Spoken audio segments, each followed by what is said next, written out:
This is Winners Finals. Winners Finals. This is basically where we expected that earlier set to happen, and then of course, where are we at? We're completely off the script. So we're going to be writing our own script as we go from here on out. MuteAce is definitely one of those players that I think everyone kind of expects is going to do well. Kola, despite the CEO win, I think a lot of people are not sure what to expect from Kola because he is so unpredictable. Yep, he's unpredictable.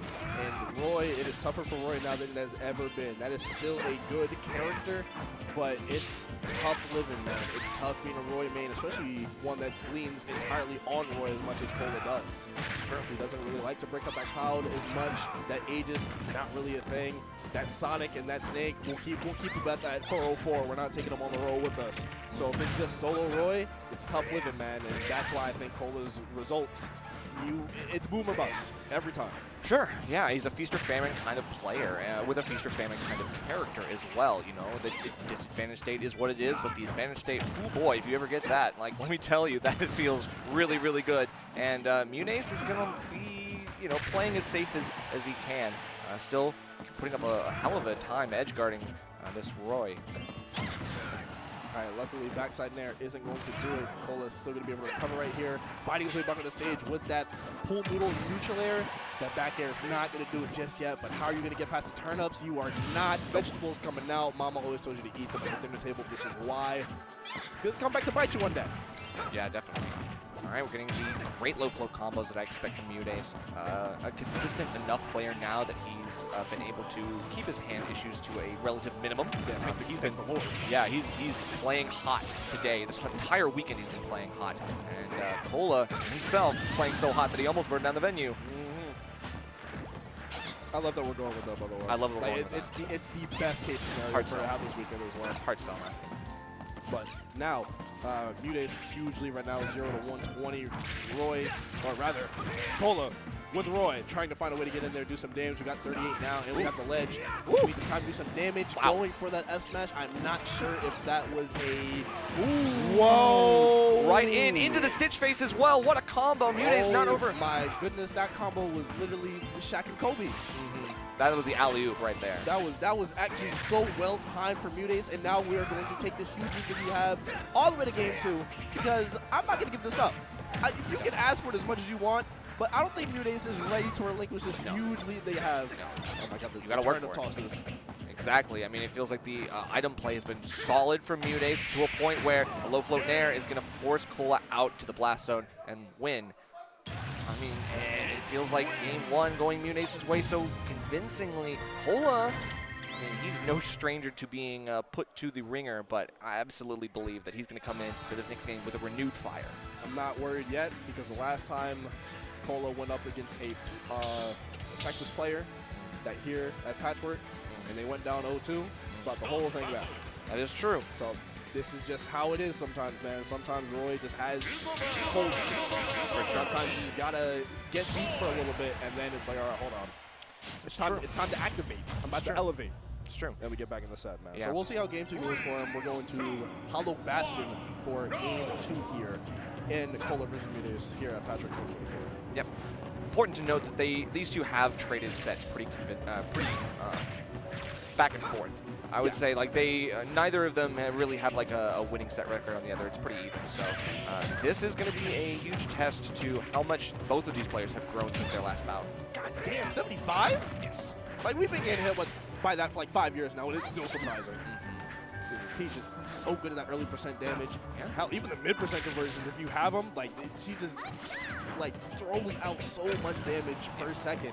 It's so ridiculous. People forget that like Peach is a smothering character, like 50,000 inputs a minute, and like all of a sudden, like you are just unable to really do anything because she finds a hit in every single shred of movement that she throws in. Like every time she gets close to you, she's throwing out something like a nair, a back air. Some of these things are safe enough on these float, like low float combos that like it hits shield, you can't do anything. Roy has some good out of shield options, but I feel like we're going to test the limits of that.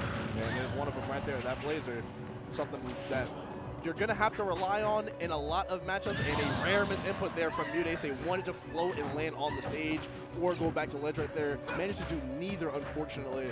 So We're going to drop that stock, but thankfully for them, Kola is already in a high enough percent that we could look for these stock right about now at 141. If he is able to get his feet back on the ground, like Kola has been sharking like crazy, and it feels like he is such a precise killer. He's just staying everywhere you don't want him to be. All right, now Kola capitalizing on this lead that he's just been gifted. Whoa. Double Peach Bomber, let's go. Okay. It didn't work the first time. We make it up for it. Go ahead and try that one again. All right, down throw. Not going to get any follow-ups, but we can potentially catch a landing, force Peach to the legs, and that's exactly what Kola does. The plays are not working out, and then we're just going to drop the stock off of that. I'm not really sure what happened there. I figured the rest of the hitboxes would work out. We would get the. Oh my God! I wish it would have looked cool. Choice, and it would have indeed looked cool, but Kola falls short on that one. Doesn't matter. Still close to getting this kill. You just need one good hilt read, and then all of a sudden, if you get that sweet spot, things get really dicey for MuteAce. Well spaced jab, perfectly spaced. You can't even think about doing anything about it. 123 on MuteAce, now at the ledge. Kola's going to find a way to get this Jam popping potentially. Oh, 3 fairs, third one hits, but now we just get to reset the situation. Yeah, I mean, we talked about how Peach is one of those characters that can throw out a whole bunch of inputs and moves. I mean, Kola showing us that Roy has the exact same strengths. Okay. Keep him on the stage as long as possible. You know the deal. Yeah, he wanted to see if he could get a reversal on Mute, but this time, Mute playing it safe, going to keep Saturn behind him while he gets his edge guard. He knows that there's no need to have it while there's no shield coming out from Kola.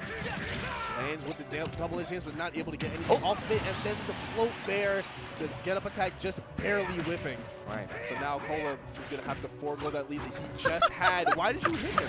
For no real reason, actually. Just like smacked that dude like, hey, and you know what? Screw this guy too. Just smacked him on the back of the head for no reason. They really are keeping Saturn alive for as long as possible. I love this.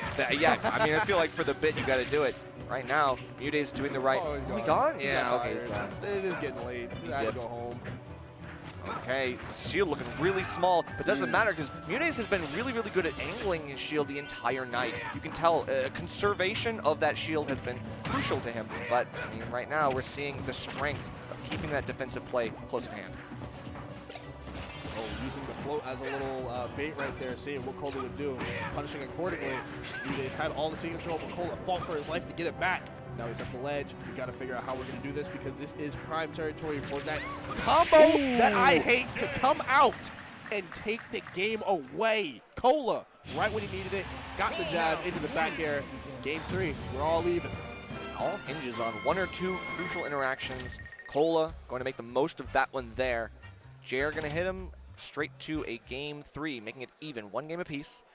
MuteAce kind of, I mean, I think absent that DI, MuteAce is still playing really well, but I think, or that, the SD, not the DI. The SD, I think at the first one, he seemed a little incredulous when it happened, so I'm not really sure what happened there. I might have just forgot to use floats or something like that. Can you break down that vocab you just used on me? That was nuts. Don't worry about it. Don't worry about it. No, I need to know. I need to use it on people. Incredulous? Incredulous, yeah. Who do you think you are? He's looking confused. Thank you. He's looking confused. I'm sorry. I'm sorry. I'm sorry. Sorry. Now we're going to game 3. All right. Incredulous. I can't believe you. What? Small battlefield. MuteAce versus Kola. What are they counting down for? Oh. They lost the projector? Oh, okay, yeah. Well, that's okay. Yeah, they were waiting. You know what? I'm not even gonna justify that with a response. So we've got MuteAce Kola still in the first throws of the game.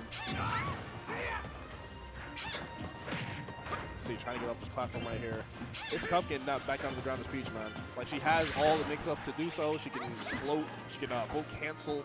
She can just kind of, like, use her drift to go to one of the sides of the stage. And unfortunately, she's cursed by that fall speed. So once you're up there, not really a whole lot you can do about it, especially considering you don't really have big downward hitboxes. Right. So Roy's just able to shark all damn day once he knows she's going. But that's why you have to bob back and forth, left and right, because that's the only mix-up ability that you have. Because Kola knows how fast you're going to be falling, but he doesn't know exactly where that's going to be. So as long as you use that drift, it can be useful. And MuteAce has been trying to be reverses, momentum shifting, all of the tricks in the sleeve to make it work.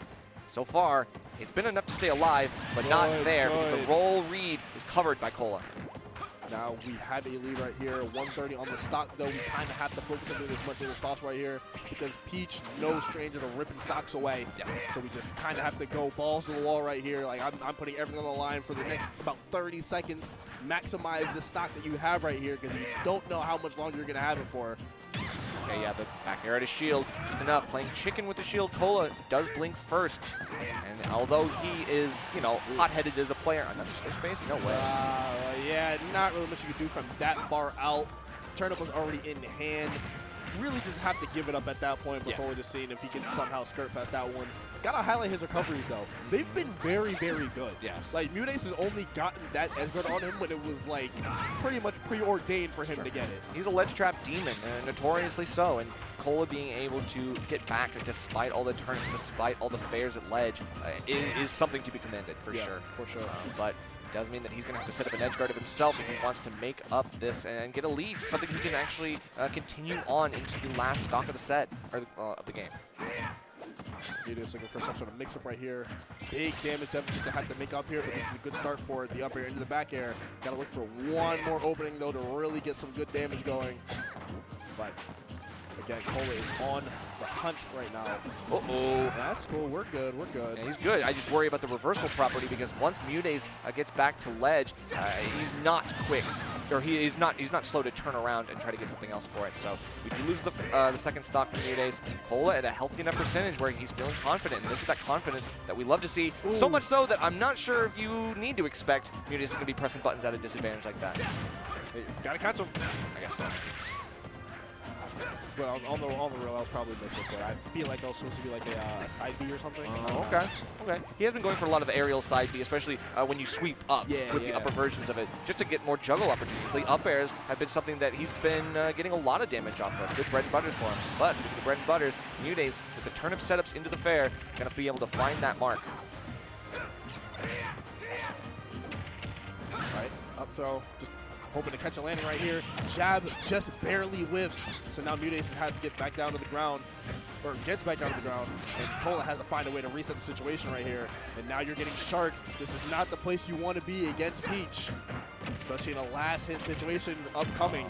73% now. At the ledge, 86, turnip in hand, you have to recover. Oh no. And you saw the toad come out, but not quick enough, so Kola gets the opportunity to recover, and now this is a much scarier situation. We were in about 30 seconds ago, and we just give him another chance to get a free guard right there.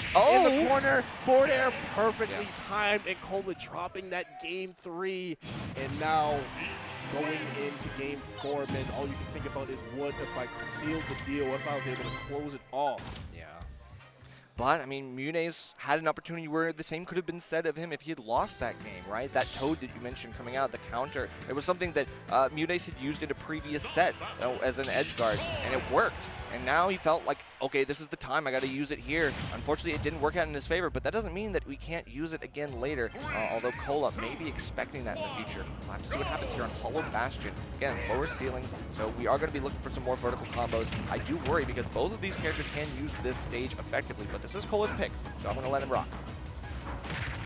All right, let's see what we can get into in this game right here. Oh, somehow get past the lead demons. How did you get 81%? How did you get 100% in 20 seconds? Dude. Power of the princess, man. Yeah, true. She got her own game now. I guess it's the power of it. She got 2 of them. That's true. What are we going to do here?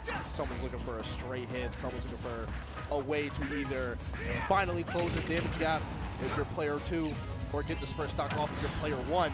MuteAce is going to put Kola back on stage, getting another stitch. Test him for PEDs, because the amount of stitches, the amount of Saturns, the amount of bombs in this tournament, kind of unreal. Yeah, you got to check him disc right now. I mean, it feels like that's the kind of danger, I think the real danger, actually, of MuteAce against Kola is that Kola knows that MuteAce doesn't have to press buttons in these empty ops. Like, you just kind of like float, then land, then float, then land. And Kola has to kind of throw out a hitbox in order to give himself some extra level of protection. But MuteAce doesn't have to do that. He can actually wait and swing second. And, you know, sometimes swinging first can't help. But I think in this situation, MuteAce is more well-versed at just with punishing. And so far, we are seeing that to a T.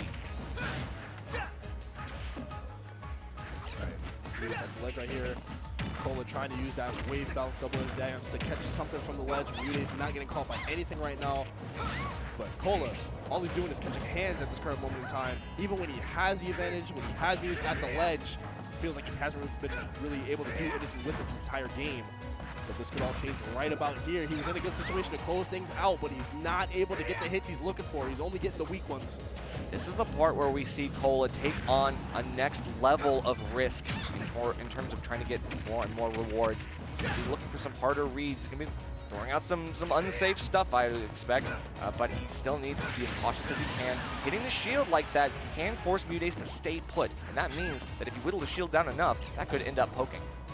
All right, footstool on the shield. I got to get out of the corner, please. Right. That Phantom Footstool is actually, well, not even a Phantom Footstool, that's a real footstool. We saw the animation. You got some invincibility on that for some reason, so it's a very underrated option to just, you know, pop out on people, get out the corner. Peach does have some disjoints, so I would still be careful about that. But I mean, yeah, it's usually better against anyone who's not a sortie at this point. Roy is going to be trying to take every advantage he can get against this because, I mean, he's got good movement, she's got good movement, and one of them is going to win out here. All right, trying to lock MuteAce down right here is Kola. He's got the entire stage at his disposal, but he can't really do anything with it, it feels like. Whoa. You know, I didn't process that I saw Peach just slowly floating back to stage with the parasol out until just about by, the time that he got hit. Just floats by looking at him and like, oh, okay. Nothing to see here. I'll be over here. I'm just minding my business. Forward throw. Not going to do it, but we are going to put Kola in a pretty bad spot, and that the Flare Blade not working out for him right there. So now MuteAce on set point right here, looking for a spot from the winner side of Grand Finals right here. But he's got to take down one more of these Kola stocks. Jab into the back here, getting the weak hit again, man. This is just one of those classic Rory games. Feels like I'm not getting anything that I want. This is just tough because Kola, you know, you can see he's like beating his head against the wall, trying to break through the defenses of MuteAce. So far, a grab is enough, but it's not enough damage to really get yourself closer to kill. You just gotta find one of these big hits. You gotta find a Jair, you gotta find a back air. I don't know, that's what I'm talking about, the risk reward. It's starting to show the cracks. That was probably another side B, because that's the only thing that makes sense there. He's been trying to catch MuteAce starting his floats with this wave belt side B. Yeah. And then once you get the first hit, Peach is pretty floaty, so you can kind of like time it and get the rest of it. True. Oh, another side. Are you joking, bro? A third. Come on. How lucky can one person get in 4 games? 3 Stitch faces in this set, 2 of which were absolutely crucial to winning. I mean, the first actual game, okay, let's say the second one he was at high percent, but it still caught him.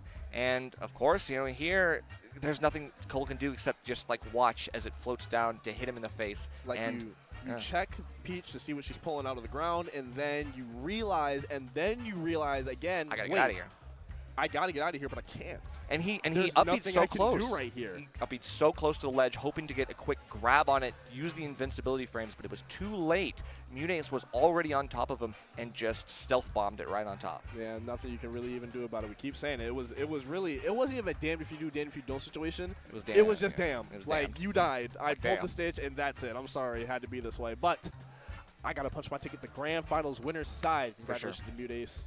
Job is almost finished. Yeah. And they have plenty of time to just sit back, relax, just take a deep breath, and just wait for their opponent to materialize, because we still have some more Super Smash Bros. To play, but I'm sure production has another slide for us. Yes, no? I don't think they can hear you, but it doesn't They matter. can't hear me. I mean, obviously, Patchwork's former champion, MuteAce, now finding themselves in a familiar place, Grand Finals. Yep. But this time, it's not through losers. Oh, yeah. You know, so this time, you're actually feeling more confident. You're feeling like, great, all I got to do is just tap it in and go home. The other people in this top 4, though, they're going to be a little bit more hard-pressed to give Mute a run for his money. This is a tough one. Oh, there it is. I just heard it. Voice in my head just went off. All right, run the ad. We have another Sleeper Cell, tournament yes. for you guys. Daddy's in 15, the Revival. If you were anywhere in the PNW, this is for you. September 27th and 28th in the Spokane Convention Center. We got every game that you can imagine, every single one of them. Those are the only 6 games that matter. If you don't play one of those 6, might be time to start. Yeah. You got plenty of time to pick the game up, practice. You see the names that they have on display. Again, go ahead, register. The tournament series is back, man. When tournaments come back, I feel like we have an obligation as a scene to go support to make sure they don't leave again. That's right. So because again, you know it's a we missed you sort of thing. Exactly. You know? So if you're in PNW, again, you know exactly where to be. Late September. Go ahead and hit that up. That's true. You know, they didn't want to make you wait for nothing, right? It was absolutely worth the wait. I mean, obviously, they've had 15 of them. I'm like, damn, they've had 15 of these things? That's pretty crazy. So obviously, they're doing something right. If you have 15 of a bigger tournament like that, you got to go out and support your local scene. I know the PMW will do that, but I hope the rest of America and Canada and Mexico go out to support a PNW venue because we don't see enough spotlight on the West Coast. Yeah, we need more. We need to get back to big events on the West Coast being a thing again. We had so many of them a couple years ago, but now it feels like everything is East Coast again. Yeah, it is like kind of like East Coast heavy sometimes. Yeah, definitely. It swung back in our favor, but come on, it's nice over there. It is for sure. And I mean, I think that we all could do with a vacation, you know. Yeah, definitely a vacation from there for sure. But that doesn't mean that we can take a vacation from this upcoming set. Looks like we've got Wrath awaiting the next. Oh my goodness! I just saw who sat down. Oh yeah. Yeah, this is gonna be. I'm pulling up my Sonic facts again, by the way. This is gonna be a set. You get on the Sonic facts. SonicFacts.com. We might need them, but based on what I saw in Winners, there's a good chance that you're not gonna even get a chance to pull them out because we have a run back from Winners. We have Zamba going up against Wrath. In that set in Winners, oh my God, x.com/hbox. Go ahead and check that pop-off from Wrath when he was able to bring that Game 5 back. They were going crazy the whole set. That's true. 5-game set, and 3 of those games, one of them had to come back from like a crazy deficit on the last stop. It was true. And I mean, after the back and forth of that set, like I know Wrath was feeling the tension. I know he just kind of like released it all in that moment. Yeah. And I mean, we love to see the passion from players. You know, it's just, it feels like this is a set where obviously Zamba is usually very aloof and very nonchalant, right?